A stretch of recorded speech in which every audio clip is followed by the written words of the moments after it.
जय श्री कृष्ण। आज मैं आपको श्रीमद् भगवत गीता के अध्याय 3 के मातम के बारे में बताने जा रहा हूँ, जो कि हिंदी में है और इस प्रकार है। कृपया ध्यान पूर्वक सुने। श्री भगवान कहते हैं, प्रिय, जन्म स्थान में एक जट नामक ब्राह्मण था जो कौशिक वंश में उत्पन्न हुआ था। उसने अपना जातीय धर्म छोड़कर बनिए की वृत्ति में मन लगाया। उसे पराई स्त्रियों के बीच वे विचार करने का व्यसन पड़ गया था। वह सदा जुआ खेलता, शराब पीता और शिकार खेलकर जीवों की हिंसा किया करता था। इसी प्रकार उसका समय बीतता था। धन नष्ट हो जाने पर वह व्यापार के लिए बहुत दूर उत्तर दिशा में चला गया। वहां से धन कमाकर घर की ओर लौटा। बहुत दूर तक का रास्ता उसने तय कर लिया था। एक दिन सूर्यास्त हो जाने पर जब दसों दिशाओं में अंधकार फैल गया, तब एक वृक्ष के नीचे उसे लुटेरों ने धर दबाया और शीघ्र ही उसके प्राण ले लिए। उसके धर्म का लोप हो गया था, इसलिए वह बड़ा भयानक प्रेत हुआ। उसका पुत्र बड़ा धर्मात्मा और वेदों का विद्वान था। उसने अब तक पिता के लौट आने की राह देखी। जब तक नहीं आए तब तक उसका पता लगाने के लिए स्वयं भी घर छोड़कर चल दिया। वह प्रतिदिन खोज करता, मगर राहगीरों से पूछने पर भी उनका कुछ समाचार नहीं मिलता था। तदंतर एक दिन मनुष्य से उसकी भेंट हुई, जो उसके पिता का सहायक था। उसे सारा हाल जानकर उसने पिता की मृत्यु पर बहुत शोक किया। वह बड़ा विद्वान था। बहुत कुछ सोच विचार कर पिता का पारलौकिक कर्म करने की इच्छा से आवश्यक सामग्री लेकर उसने काशी जाने का विचार किया। मार्ग में 7-8 मुकाम डालकर वह 9वें दिन उस वृक्ष के नीचे पहुंचा जहां उसके पिता मारे गए थे। उस स्थान पर उसने संध्योपासना की और गीता के तीसरे अध्याय का पाठ किया। इसी समय आकाश में बड़ी भयानक आवाज हुई। उसने अपने पिता को भयंकर आकार में देखा। फिर तुरंत ही अपने सामने आकाश में उसे एक सुंदर विमान दिखाई दिया, जो महान तेज से व्याप्त था। उसमें अनेकों क्षुद्र घटनिकाएं लगी थी। उसके तेज से समस्त दिशाएं आलोकित हो रही थी। यह दृश्य देखकर उसके चित्त की व्याग्रता दूर हो गई। उसने विमान पर अपने पिता को दिव्य रूप धारण किए विराजमान देखा। उसने शरीर पर पीताम्बर शोभा पा रहा था और मुनिजन उसकी स्तुति कर रहे थे। उन्हें देखते ही पुत्र ने प्रणाम किया। तब पिता ने भी उसे आशीर्वाद दिया। तत्पश्चात उसने पिता से वृतांत पूछा।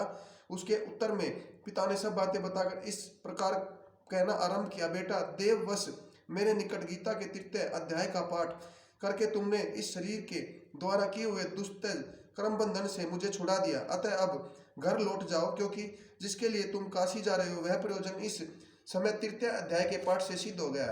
पिता यो कहने पर पुत्र ने पूछा, तात, मेरे हित का उपदेश दीजिए तथा कोई कार्य जो मेरे लिए करने योग्य बतलाइए। तब पिता ने उससे कहा, अनग, तुम्हें यही कार्य फिर करना है।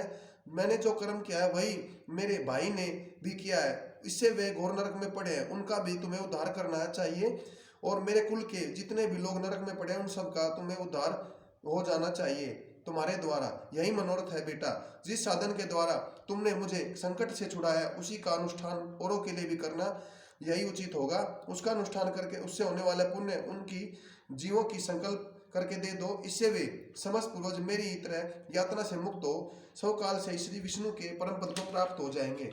पिता का संदेश सुनकर पुत्र ने कहा, तात, यदि ऐसी बात है, आपकी यही रुचि है, तो समस्त नार की जीवों को नरक से उद्धार कर दूंगा। यह सुनकर उसने पिता बोले, बेटा, एवं मस्तु तुम्हारा कल्याण हो।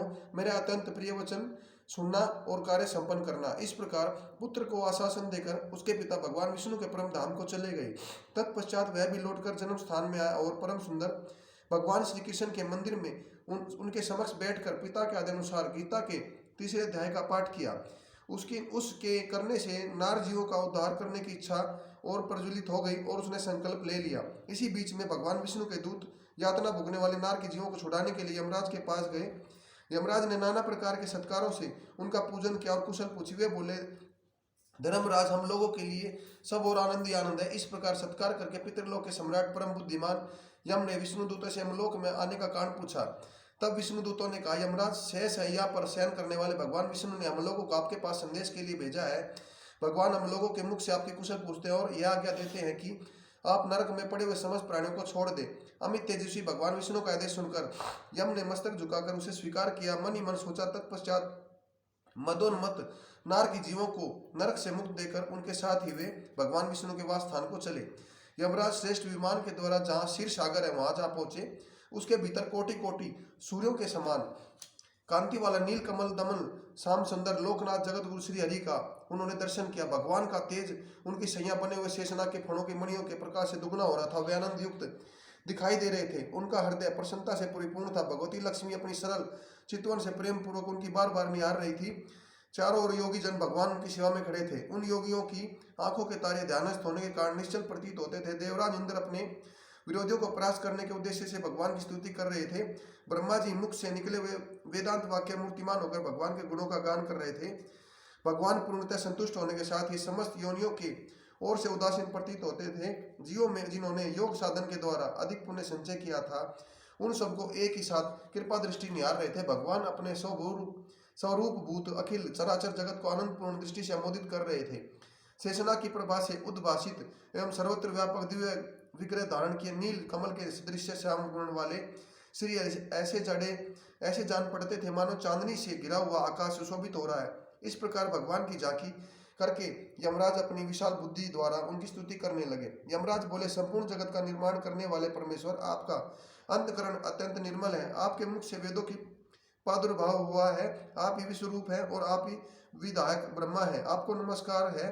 अपने बल और वेग के कारण जो अत्यंत दुर्लभ प्रतीत होते हैं, ऐसे दानवेंद्रों का अभिमान चूर्ण करने वाले भगवान विष्णु को नमस्कार है। पालन के समय सत्व में शरीर धारण करने वाले भगवान विश्व के आधारभूत सर्वव्यापी श्री हरि को नमस्कार है। समस्त देहधारियों को पातक राशि का दूर करने वाले परमात्मा को प्रणाम है।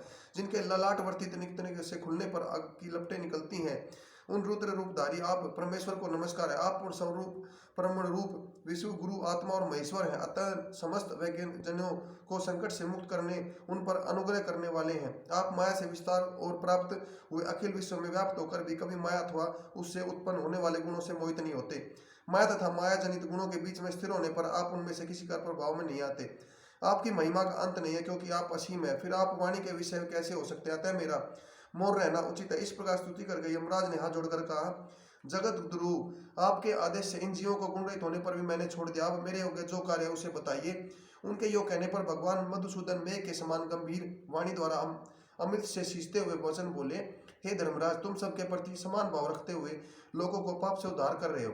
तुम पर देहधारियों का भार रखकर मैं निश्चिंत हूँ। अतः यो अपना काम करो और अपने लोक को लौट जाओ। यो कहकर भगवान अंतर्ध्यान हो गए।